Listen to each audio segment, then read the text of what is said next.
Have you ever wondered how photographers capture stunning images with perfect lighting? The secret lies in understanding exposure.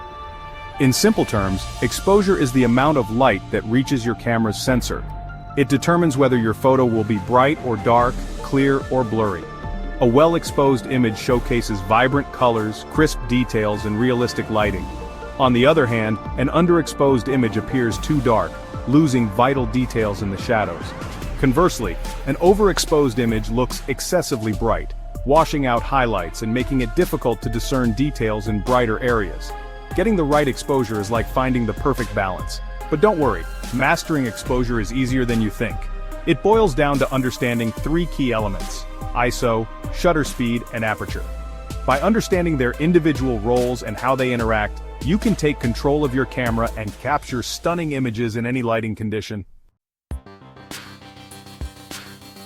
ISO refers to the sensitivity of your camera's sensor to light. A lower ISO number, such as 100 or 200, indicates lower sensitivity, making it ideal for shooting in bright conditions like sunny days. On the other hand, a higher ISO value, such as 800 or 1600, boosts the sensor's sensitivity, allowing you to capture images in low-light situations without using a flash. In dim settings like indoors or at night, increasing the ISO allows you to capture brighter images without resorting to excessively long shutter speeds. However, keep in mind that higher ISO settings can introduce noise or grain into your pictures, especially in darker areas. Start with the lowest native ISO of your camera for optimal image quality in bright light, and gradually increase it as the available light decreases. Shutter speed is the amount of time the camera's shutter remains open, allowing light to hit the sensor. It is measured in fractions of a second, and it plays a crucial role in determining how motion is captured in your photographs.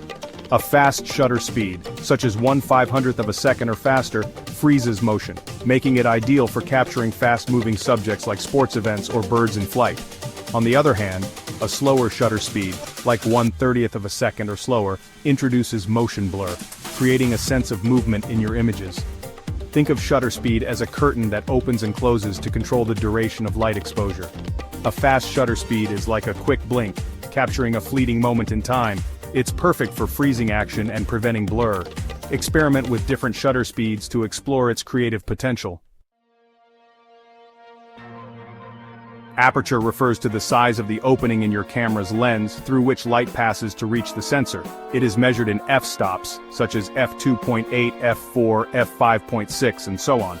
A wider aperture, represented by a smaller f number like f2.8, allows more light to enter the camera, while a narrower aperture, denoted by a larger f number like f16, restricts the amount of light passing through the lens.